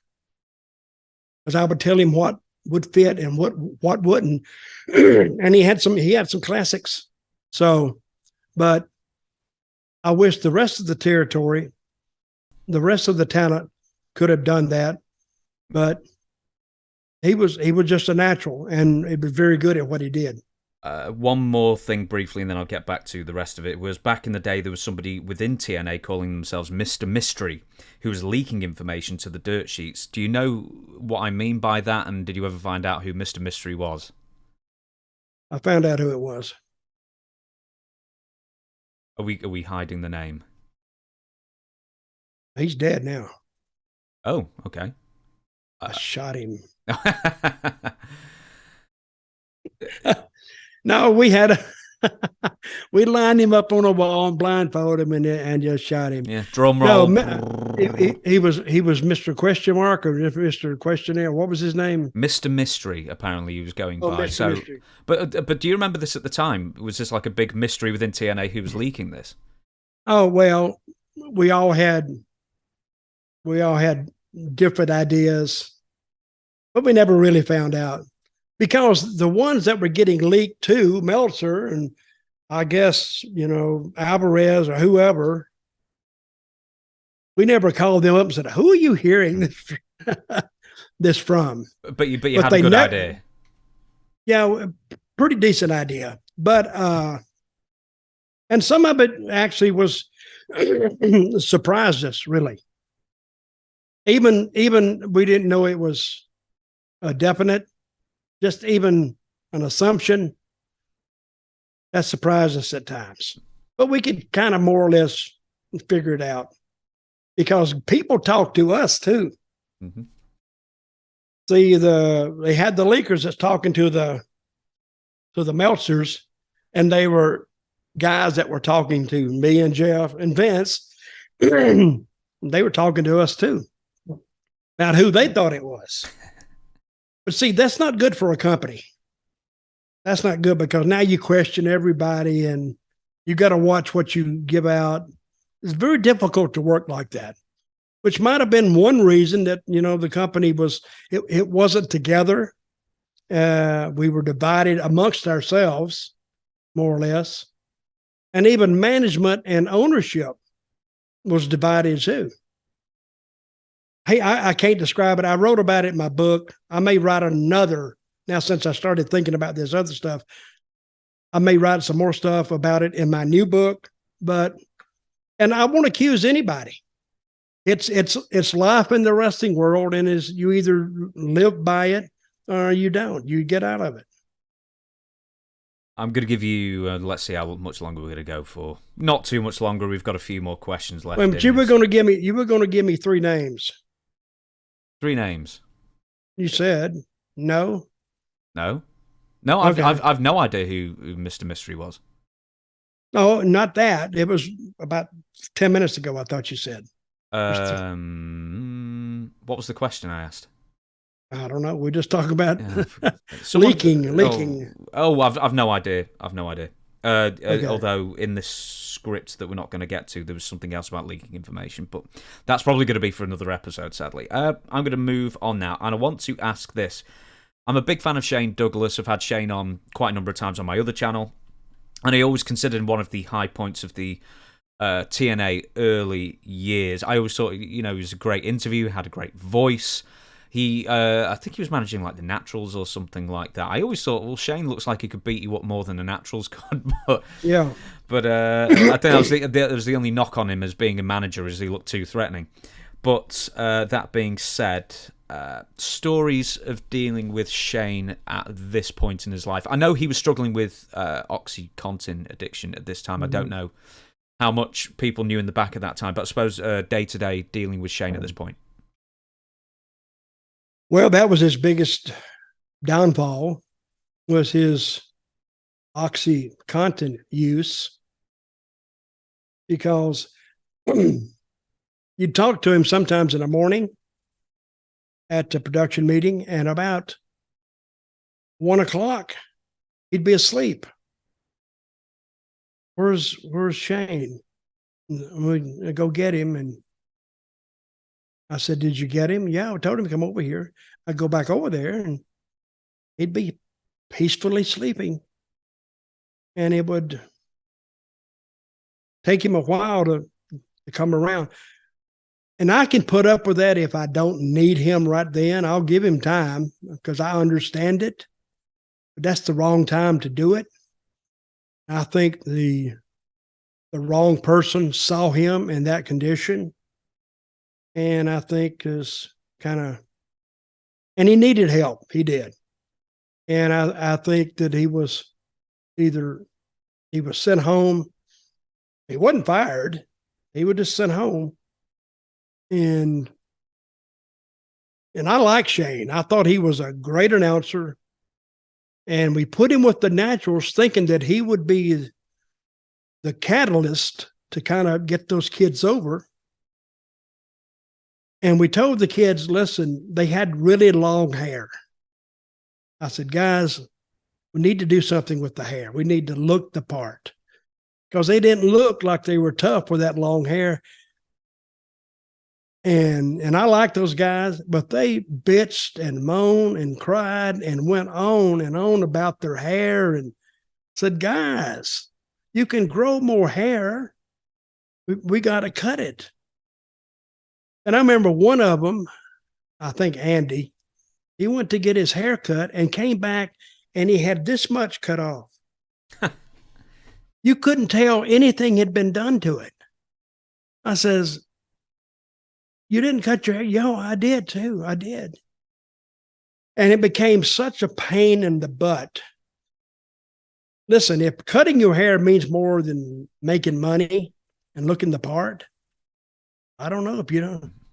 Actors cut their hair on roles, but they didn't want to cut their hair. One of them said, what would my girlfriend say? I said, I don't know. You're going to have to figure that out. She's your girlfriend. And I don't know. It became a sticking point between us. And finally, I think we just dropped the whole thing.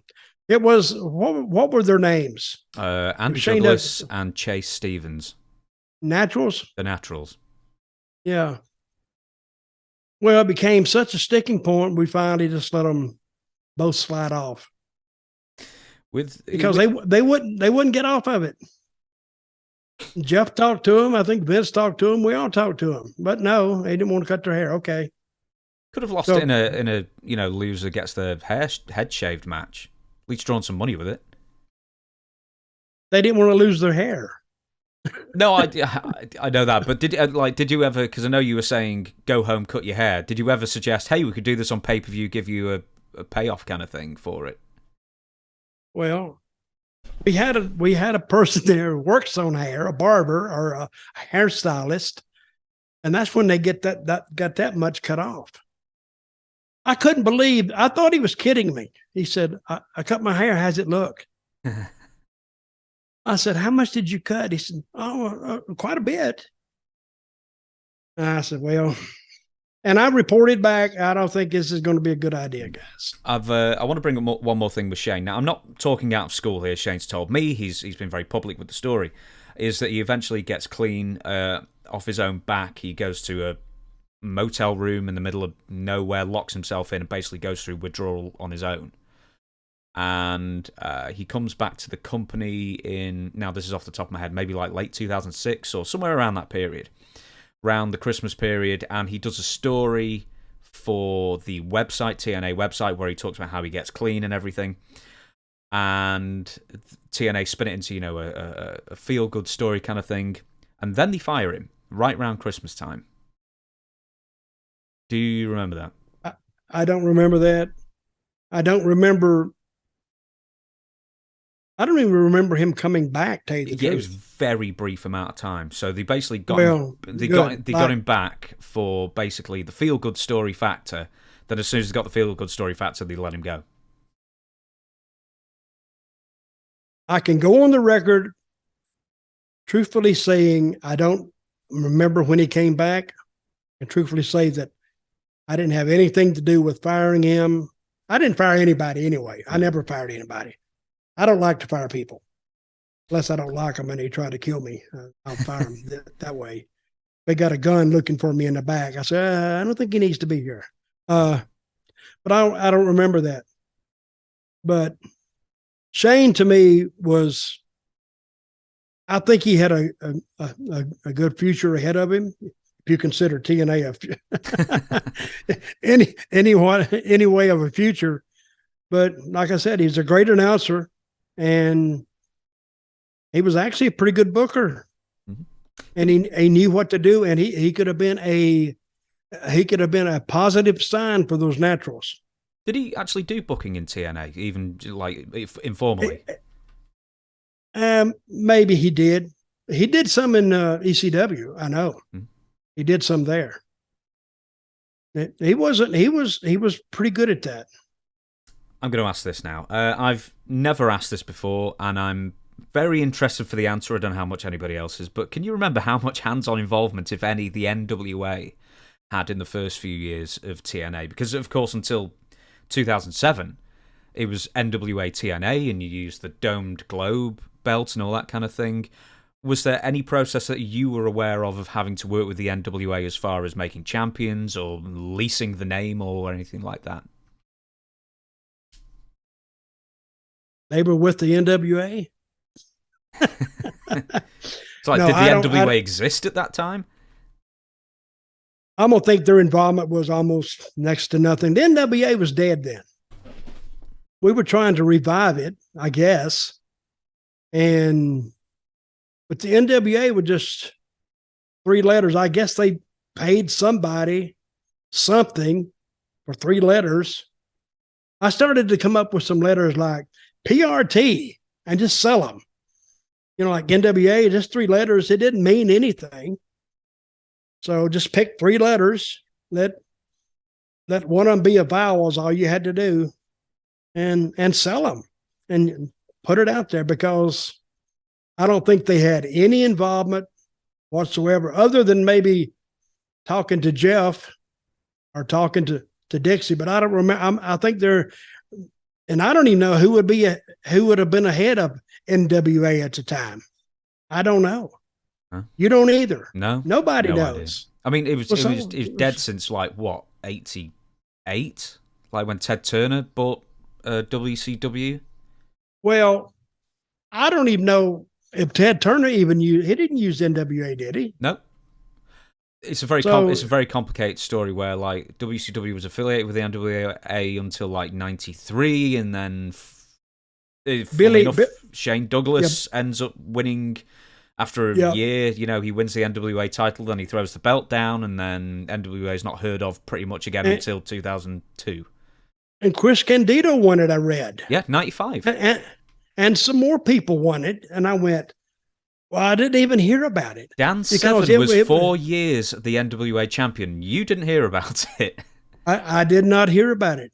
So what I'm saying is NWA was basically a dead brand.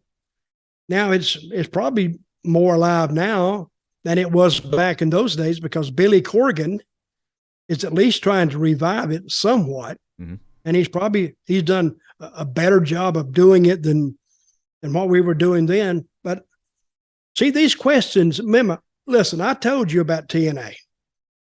Where could you find me in TNA? Catering. Where? Catering, yes. That's why I missed a lot of this stuff. I mean, vast sums of time went along, and I was drinking coffee and eating donuts and catering. It was like falling asleep with Shane Douglas. Yeah. And hey, that's not funny. You should apologize. You should apologize for that. I'll do that on the next episode. Okay. No, but a lot of things escaped me there that I do not remember. I'll tell you what, we'll ask one question, then we'll shut this podcast down. The match that got a lot of attention in one of the earlier years of TNA was the Unbreakable 2005 pay-per-view featuring AJ Styles versus Samoa Joe versus Christopher Daniels, that triple threat affair. People raved about this for years, that match as well. Specifically, we could go any number of ways on that match, but did you have any hand in actually booking the match itself? This is talent's job. You give them, and I didn't deal with the X Division that much, but you give them the finish.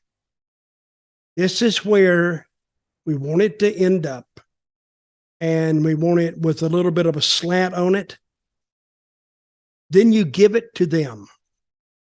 You give it to Joe, you give it to AJ, give it to Chris, and they go off.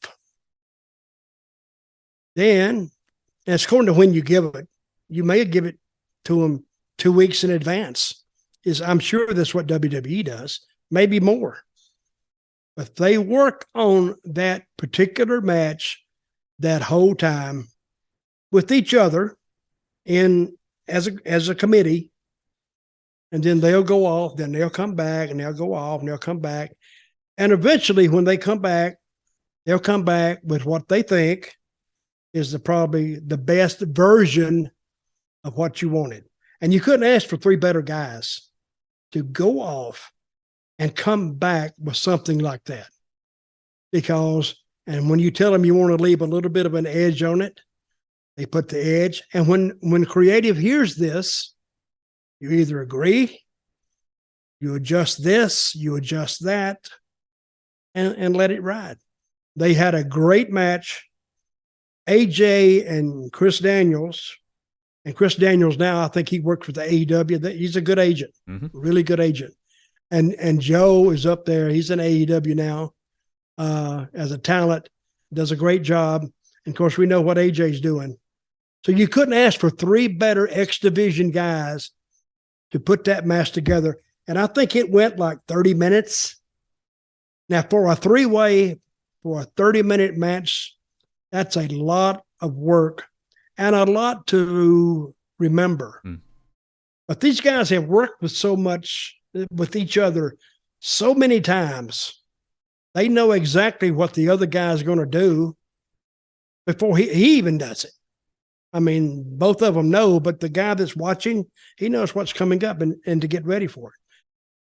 But they put a hell of a match together, and because the agent, all he's going to do is direct it.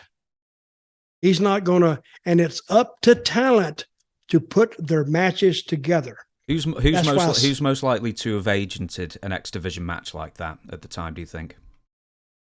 Jerry Lynn, probably. But anybody, I'm not saying anybody, but a lot of guys could have agented the match because the talent, they're the ones just putting all the emphasis in. They're doing all the work. They're the one having to do it, and they know what to do. The agent just has to listen for some big spots. Say you want one of them to lay out a minute or something else to happen. Well, they just put that in there. And that's all. That would be one thing the agent is concerned about. But other than that, it's the talent's job to put all that together. That's why some talent elevates itself above others, because of their ability not only work, but to arrange. And they're all orchestra conductors in this match. They're all quarterbacks in their own right. They're all calling their different plays. But that is heavily, heavily complicated to put a 3-way together to go 30 to 40 minutes. Believe me, it is. I suspect this is one of the few matches you actually will remember in your time in TNA because it was so so highly regarded at the time. Do you think it's like an unsung classic now because there's been so many matches like it? I mean, does it deserve the accolades that it received at the time, do you think? No, it really did deserve that. I even watched it. I was in catering and I heard the people screaming. I said, "What the hell is going on? Are they shooting? Are they shooting somebody out here?" And I actually turned it on. I watched the last 20 minutes. Great match. Right, I think at that point we're going to leave it there. Please tune in on Tuesday. I forgot to plug this at the beginning of the damn show. So we're doing 2 episodes now, one on every Friday, 8 a.m. Eastern, and one every Tuesday, 8 a.m. Eastern. Every single week on the Tuesday shows, we'll be answering your questions. And I said, hey, if you've got a question, questionsfordutch@gmail.com.